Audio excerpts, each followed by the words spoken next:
Before we begin, thanks for listening. If you enjoy the story, consider liking or subscribing.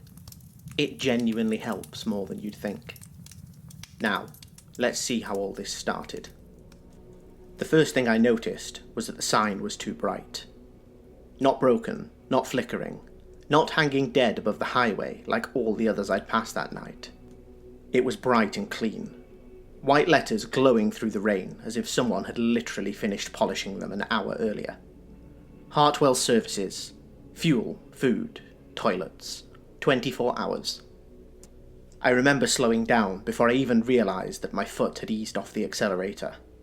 For almost 6 hours, every light I had seen had belonged to something burning, something abandoned, or something already dead. Gas stations all stood empty with their windows smashed. Entire stretches of highway had disappeared into blackness, where power had died and nobody was coming to fix it. But Hartwell Services was lit from top to bottom. The canopy over the pumps shone brilliant white, and the shop front glowed a dim, warm yellow. The restaurant windows were bright enough that I could see the plastic chairs stacked inside. Even the parking lot lamps were working, each one casting a perfect circle of light onto the wet asphalt below. It looked normal. That was what should have frightened me. By then, normal things had started to feel more dangerous than the obvious ones. A burned-out car made sense. A smashed window made sense. A mauled body laying face down on an off-ramp made a gruesome kind of sense. But a service station still glowing in the middle of the outbreak, still advertising coffee and hot meals, with clean restrooms beside the highway, that felt like something pretending. Like a lure. I kept driving for maybe 300 yards after I saw the exit sign. My hands stayed fixed on the steering wheel, my eyes on the road. I told myself no. Absolutely not. Not there, not somewhere that bright. Not somewhere visible from all those miles away. Anything could have seen those lights. Anything could be waiting inside. Then the engine coughed. Just once, a small, pathetic judder shaking through the pedals. The fuel gauge had been glowing red for almost 20 minutes. I looked at the highway ahead. It was pitch black.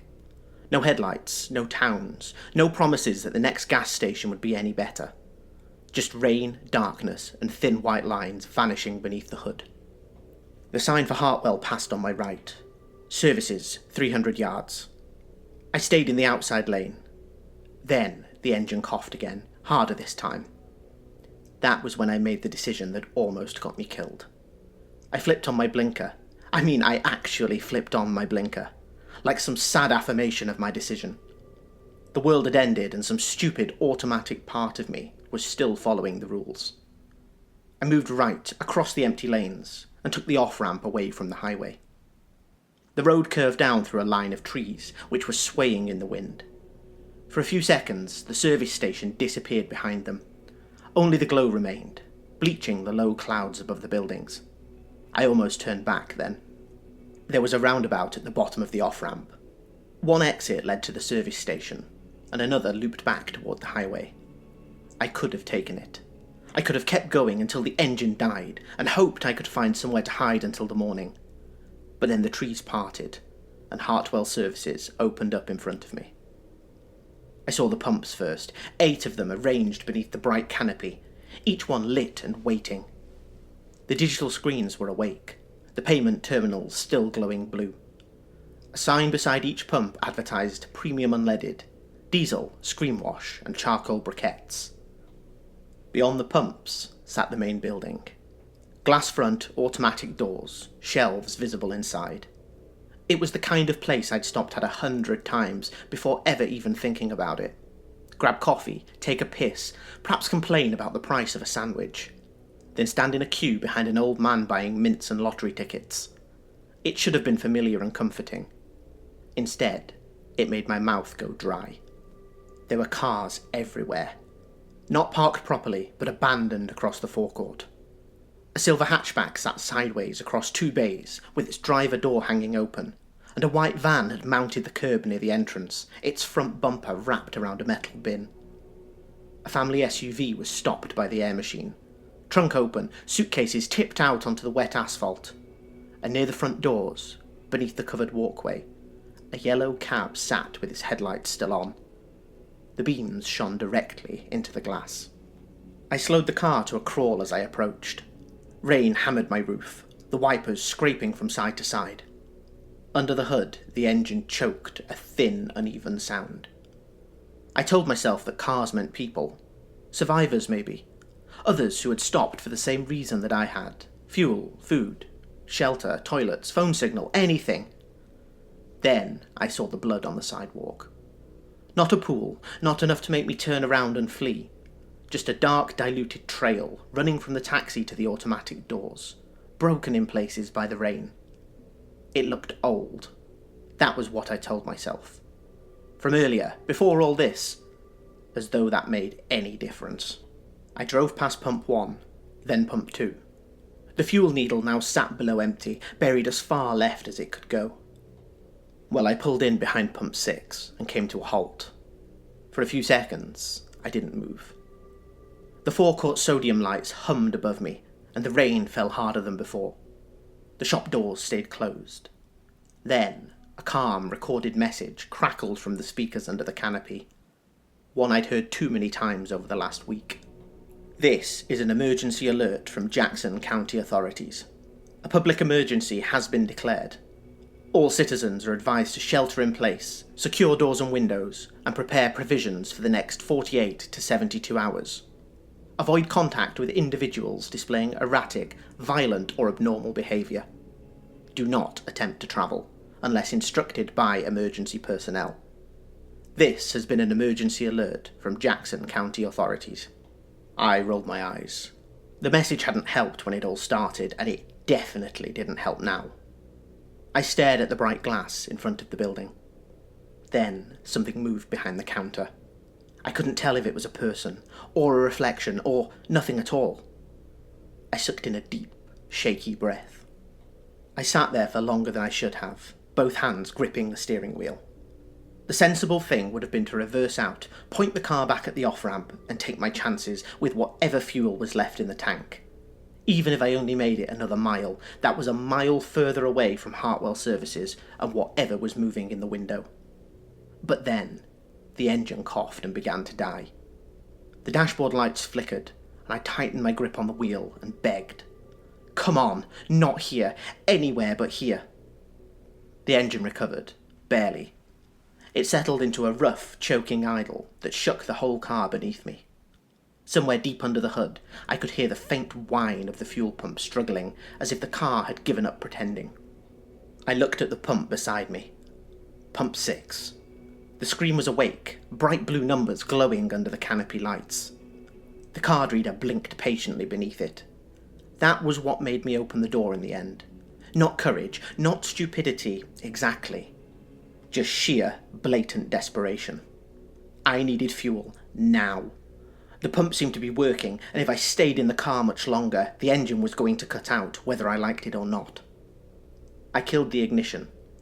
The sudden silence felt enormous. For a moment, the only sounds were raindrops striking the roof of the car, and a faint electrical buzzing coming from somewhere inside the payment terminal. I pulled the keys out of the ignition and clasped them tightly in my fist. Then I opened the door. Cold air rushed in, wet and sharp. Rain blew under the canopy in fine silver sheets, misting my face and my hands as I stepped out of the vehicle. My legs were stiff from driving, and for half a second I had to hold the door frame to steady myself. The service station smelled wrong. That was the first thing that hit me. Not gas, not hot food, not asphalt. There was some of that, of course, a thin chemical smell emanating from the pumps, grease from the restaurant vents, damp concrete, rain, rubber. But underneath it all was something else. Sour, metallic, sweet in a way that made the back of my throat tighten. I didn't want to name the taste, so I didn't. I just closed the door as quietly as I could and stood behind pump 6, listening carefully. The automatic doors at the front of the shop were about 30 yards away. They stayed closed. Beyond them, rows of shelves stood bright and still. Chips, chocolate, colourful bottles of soda, car accessories, things from another world and time. The movement behind the counter had stopped. Or had I imagined it? That was completely possible, of course.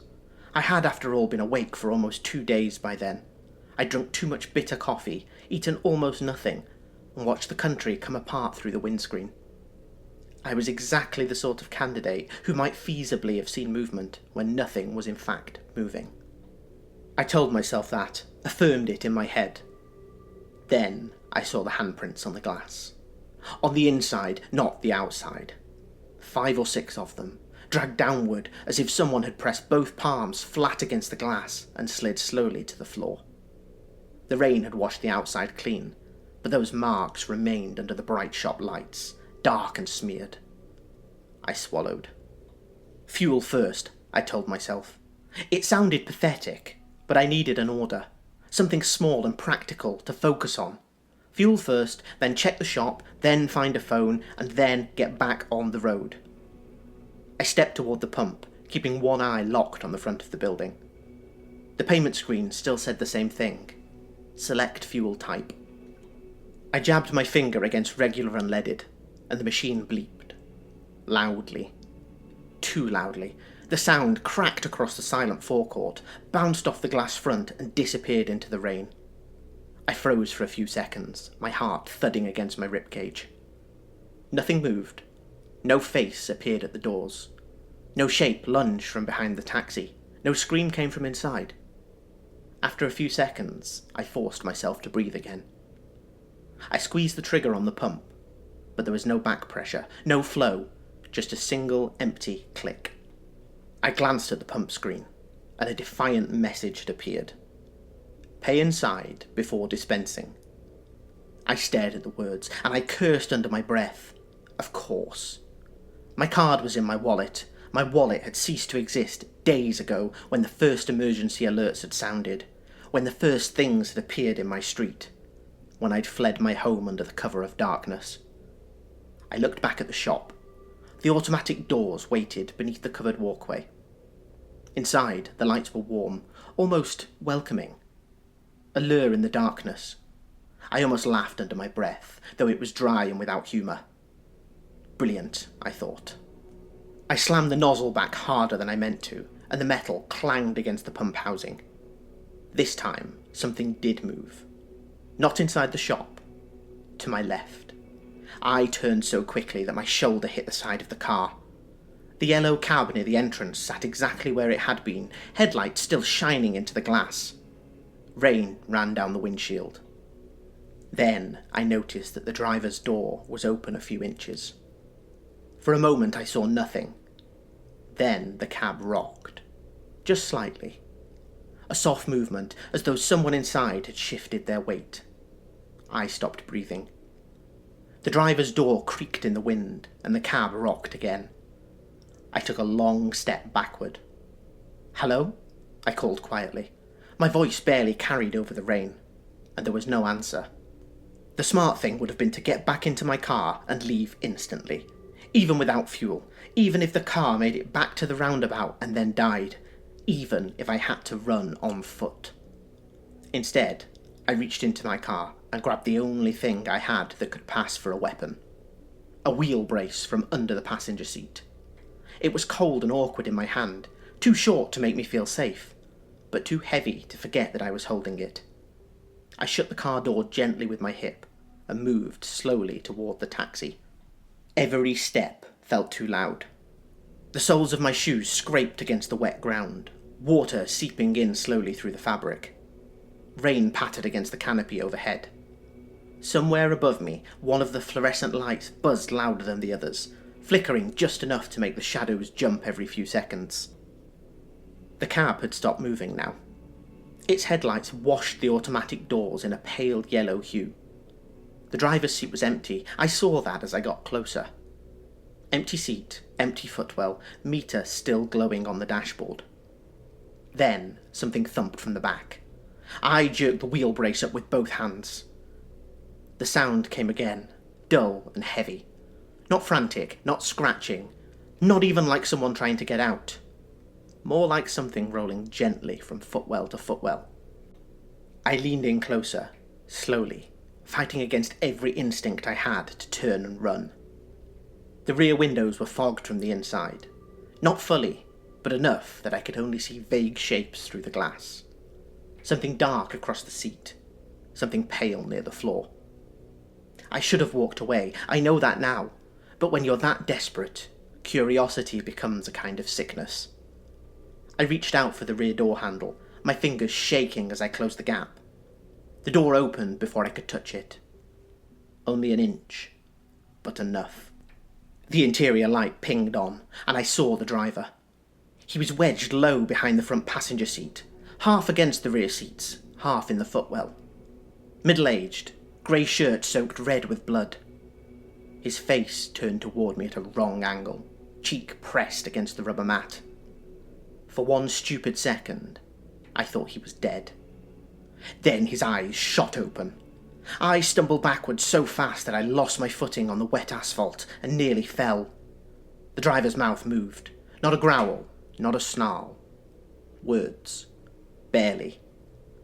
"Don't," he breathed. His lips trembled. His eyes rolled toward the service station doors. "Don't go inside." Then his body convulsed. His head snapped back against the seat frame with a crack that made me flinch. His jaw opened wide, too wide, and a string of blood-flecked sputum spilled from his mouth onto the taxi floor. I backed away, shaking my head. "No," I gasped. "No, no!" The driver's hand slapped against the inside of the door. Once, then again. His fingers curled, nails scraping down the plastic trim. The sound was small, but it went straight through me. I turned and ran, not toward the shop, but back toward my car. I yanked the handle, threw myself into the driver's seat, and shoved the key into the ignition. The engine turned over, once, twice, coughed, then died. "Come on," I begged, trying again. The starter motor whined, the dashboard flickered. The engine caught for a second, then choked and cut out completely. The fuel light glared at me in the dark. Red. Final. Through the windshield, the taxi door opened another inch. Then another. The driver's hand slid out first, fingers clawing at the wet ground. I grabbed the wheel brace from the passenger seat and climbed back out into the rain. There was nowhere to drive, no fuel, no working pump. No way forward except those automatic doors. I looked at the shop, at the bright windows, at the handprints on the inside of the glass. The recorded emergency alert crackled again from the speakers above the pumps. All citizens are advised to shelter in place. The cab driver dragged himself out onto the ground, his legs twisted uselessly beneath him. His face lifted toward me, and this time, as his jaw drooped, no words came out. Only a guttural, wet, clicking sound. I stepped quickly away from him, toward the shop. The automatic doors noticed me, and with a soft, mechanical sigh, they slid apart. Warm air spilled out into the rain. I stood at the threshold for half a second, staring into the shop. Every part of me wanted to stay outside.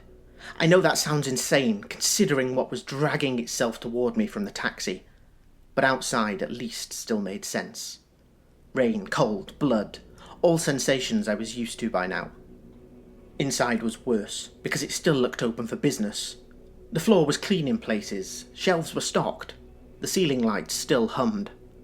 A row of candy bars sat in perfect lines behind the counter, their untouched bright wrappers glimmering under the fluorescent lights. Somewhere deeper in the building, a refrigerator motor kicked on with a dull, ordinary thrum. It was the most ordinary things that scared me the most. I stepped inside, and the doors slid shut behind me with a soft hiss. For a moment, I could hear nothing other than my own breathing. Then the taxi driver hit the glass. Not hard, just a low, wet slap. I turned. He had dragged himself to the entrance, one side of his face pressed against the outer pane. His eyes were open, but there was nothing human in them now. His jaw worked up and down, teeth clicking together, tongue black with blood. The doors tried to open for him. They slid apart 2 inches. Then the metal security grille dropped between us with a violent crash. I stumbled back and raised the wheel brace, heart pounding in my chest. The shutter rattled once, then settled. The taxi driver's fingers scraped against the other side. For a few seconds, I just stood there, listening to the scrape. Then I forced myself to turn around. Fuel first, that was the only rule now. Get the pump working, fill the tank, leave. Don't look too closely at anything else. Don't think about the blood trail, don't think about the handprints on the glass or the shape moving behind the counter before. I crossed the shop slowly, keeping the wheel brace in both hands. My shoes squeaked against the polished floor. The smell was stronger inside. Burnt coffee, old grease, cleaning fluid, all with that sweet metallic rot underneath it. A coffee machine hissed on my right, and I jumped aside. There was a paper cup beneath the nozzle, half full, and steam still curled from the brim. I stopped and looked at it. I don't know why that frightened me so much. Maybe because a cup of coffee meant a person. Someone had stood there, close enough to press the button. Someone had expected to drink it. They'd probably been tired, scared, maybe trying to stay awake through one more awful night. Then something had stopped them before the cup finished filling. I moved on. Behind the counter, the thing that I had seen from outside shifted again. This time I nearly swung the wheel brace. But it was only a coat. A black Hartwell staff jacket hanging from the back of a chair, moving slightly in the warm air, blowing from the ceiling vent. I let out a relieved sigh. Then I saw the hand beneath it. A man lay on the floor behind the counter. He was face down, one arm still stretched toward the till, fingers curled as though he had been trying to reach something. He wore a Hartwell shirt and black trousers. A name badge twisted sideways on his chest. Graham. I didn't check if he was alive. I already knew he wasn't. Not because of the blood around his neck, but because of the flies. They rose and settled in a small black cloud near his collar. I looked away, swallowing against the nausea rising in my throat. Sorry, I whispered. I don't know who I was apologising to. Him? Myself? Everyone, maybe.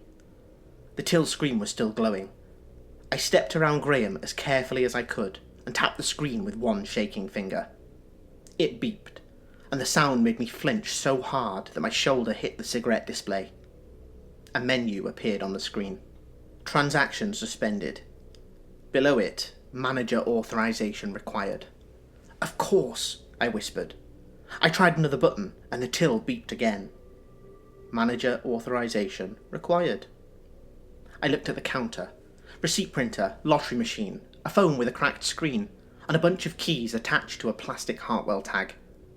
I grabbed the keys. For one beautiful second, I thought that was it. Then I saw the labels. Stockroom, freezer, delivery door, staff room. No manager key, no till key, no fuel override. I searched under the counter, trying not to touch Graham. I found a torch with no batteries, a first aid kit that had already been ransacked, a half-eaten candy bar, and a panic button with a cracked plastic cover. Nothing at all useful. The taxi driver hit the shutter again, harder this time, and the whole entrance rattled. I looked up. Through the side windows, beyond the shutter, I could see the forecourt.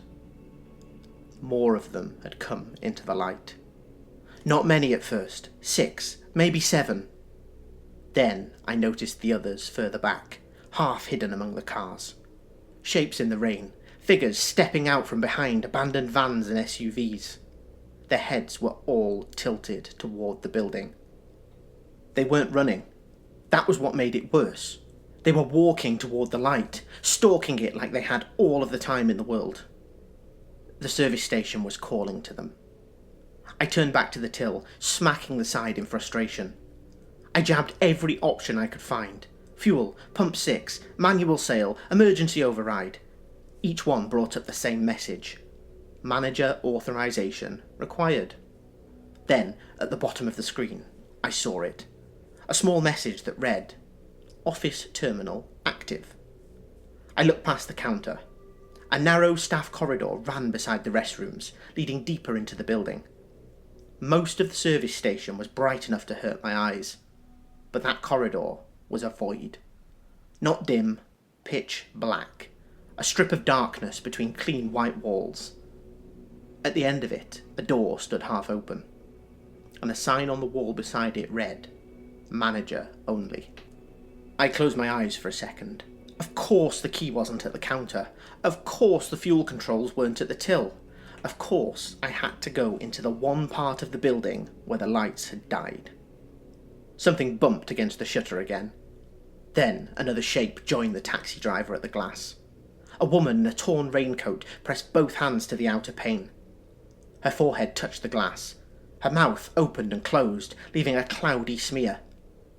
Then another came behind her. And another. The doors tried to open again. The shutter held, but it shook in its runners. I gripped the wheel brace tighter and stepped into the corridor. The change was immediate. The shop noise fell away behind me, the hum of the lights dulled, and the warmth vanished. The air in the corridor was cold and stale, and the smell of blood grew stronger with every step. The restrooms were on the left, both doors standing open. I didn't look inside. Ahead, the manager's office door moved slightly in a draft that I couldn't feel. Tap, tap, tap, coming from inside the office. I stopped, gripping the brace tightly, sweat beading on my forehead. Then something tapped again, slow and patient, fingernails against wood. The office door creaked inward another inch. I should have turned back, but the car was empty, the pump was locked, and the forecourt was filling with dead things that had followed the lights. I moved forward, one step, then another. When I reached the office, I pushed the door open with the end of the wheel brace, and it creaked as it swung inward. The emergency light inside flickered red. For a second, I saw the room in pieces. A desk overturned, papers scattered across the floor, a wall of grainy CCTV monitors, a safe under the desk, and a woman standing in the corner with her back to me. She wore a manager's blazer over a white shirt. Her hair was tied in a neat bun. One hand tapped against the wall. Tap, tap, tap. I didn't breathe. On the desk beside her was a plastic card on a blue lanyard. Manager access. Of course! The woman stopped tapping and her head tilted. I took one careful step into the room and her shoulders twitched. I reached slowly for the lanyard and silently closed my fingers around it. Then the woman turned. Not quickly, that would almost have been better. She turned slowly, awkwardly, as if each part of her body remembered the movement at a different speed. Her face came into the red light. One cheek was missing, the flesh peeled back from her bone, and her top lip sat slick above her teeth. Her eyes rolled in their sockets until they found me. For one frozen second, neither of us moved. Then she lunged. I swung the wheel brace without thinking. It caught her across the side of the head with a sound that I felt in my wrists. She hit the desk, hard, bounced off it, and came at me again. No scream, no pain, just biting teeth and flailing arms. I stumbled backward, tripped over the safe, and crashed into the wall. The manager slammed into me, snapping her jaws inches from my face. Her breath was wet and rotten. Her hands clawed at my jacket, fingers digging into the fabric. I shoved the wheel brace sideways across her throat. She pushed against it, stronger than she had any right to be. The lanyard was still tangled in my fist, and I pulled it and snapped it free. Then I drove my knee into her stomach and shoved with everything I had. She fell back into the desk. I didn't wait, I just ran. Behind me, she hit the corridor wall and came after me, feet slapping unevenly against the floor.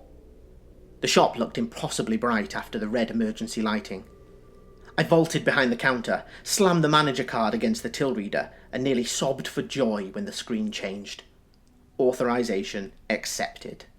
My fingers were stupid with panic. Pump 6, approve, prepay, maximum. The till beeped. Outside, the pump screen changed. Ready to dispense.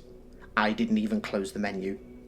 The manager emerged from the corridor behind me, dragging one shoulder against the wall. I grabbed the wheel brace and ran for the entrance. The shutter was still down. For one terrible second, I thought I had trapped myself. Then I saw the side door. A staff exit beside the restaurant seating area. Metal, green push bar, alarm warning sticker.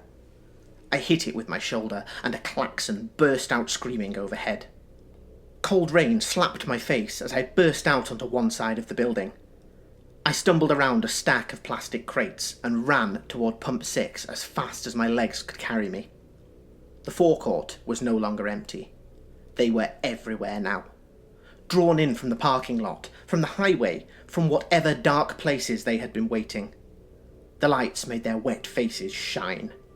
Some limped, some crawled, some walked with their heads tilted back, mouths open to the rain. I reached the pump and grabbed the nozzle. This time, when I squeezed the trigger, fuel surged through the hose. The sound of it hitting the tank was the best sound I had ever heard. Behind me, the emergency alert kept repeating.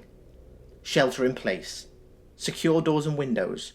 Avoid unnecessary travel. I almost laughed.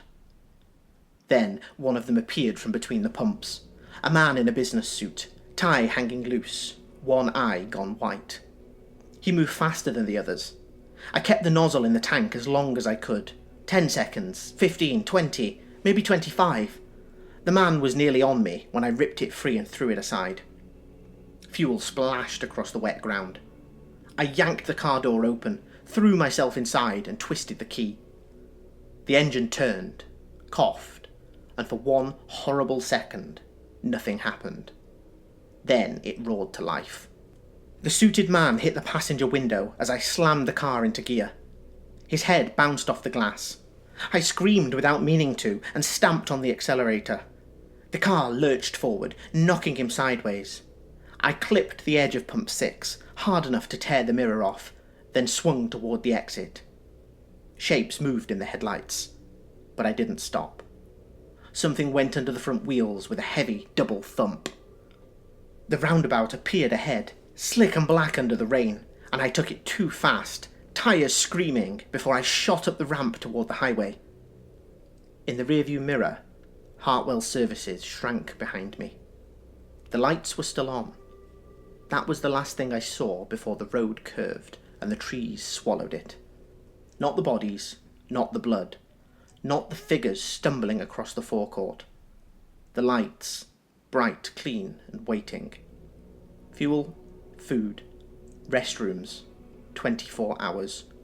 Calling out to anyone desperate enough to believe that normal still meant safe. And that's where we'll leave the story.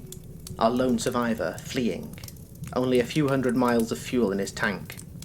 Where will he go next? If you enjoyed the story, consider liking or subscribing. Thanks for listening. Until next time.